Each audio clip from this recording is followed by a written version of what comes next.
क्या ब्रह्मांड की रचना किसी भयानक विस्फोट से हुई थी या एक देवी की मुस्कान से?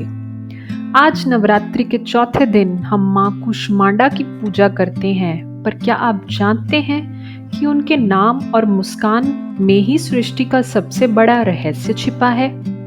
नवरात्रि का चौथा दिन मां कुष्मांडा को समर्पित है।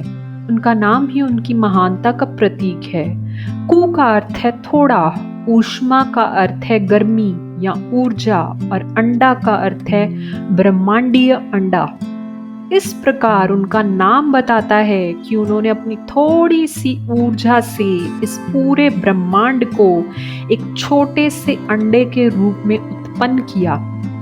कथा के अनुसार जब ये ब्रह्मांड अस्तित्व में नहीं था, तब हर तरफ सिर्फ घनघोर अंधेरा और शून्य था। ना कोई जीवन था, ना कोई प्रकाश, बस एक गहरा और निर्जीव अंधकार। तब आदि शक्ति ने अपनी इच्छा से इस रूप को धारण किया। उन्होंने एक हल्की सी मुस्कान दी और उस मुस्कान से ही ब्रह्मांड में एक ऐसी ऊर्जा उत्पन्न हुई जिसने पूरे अंधकार को मिटा दिया। उस ऊर्जा से ही ब्रह्मांड का निर्माण हुआ। मां कुष्मांडा ने अपनी ऊर्जा से ही सूर्य को बनाया और स्वयं उसके भीतर वास करने लगी। यही कारण है कि मां कुष्मांडा को सूर्य का तेज प्रदान करने वाली देवी भी माना जाता है। उनके 8 हाथ हैं जो आठों दिशाओं में उनकी शक्ति और नियंत्रण को दर्शाते हैं। उनके एक हाथ में अमृत से भरा हुआ कलश होता है, जो ये दर्शाता है कि मां ने ही जीवन को अमरता प्रदान की है।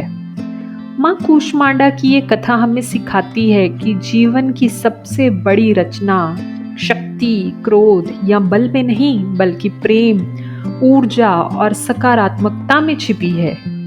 जिस तरह उनकी एक मुस्कान ने पूरे ब्रह्मांड को प्रकाशित कर दिया, उसी तरह हमारी सकारात्मक सोच और हमारी आंतरिक ऊर्जा भी हमारे जीवन को प्रकाशित कर सकती है।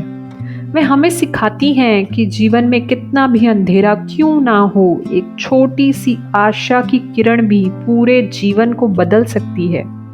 तो दोस्तों, ये थी मां कुष्मांडा की अनसुनी कथा। आपको ये कहानी कैसी लगी? क्या आप भी मानते हैं कि हमारी मुस्कान और सकारात्मकता में ब्रह्मांड को बदलने की शक्ति है?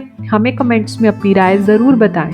अगर आपको ये कहानी पसंद आई तो इसे लाइक करें और अपने दोस्तों के साथ शेयर करें, और ऐसी ही अद्भुत और ज्ञानवर्धक कहानियों के लिए हमारे चैनल को सब्सक्राइब करना ना भूलें।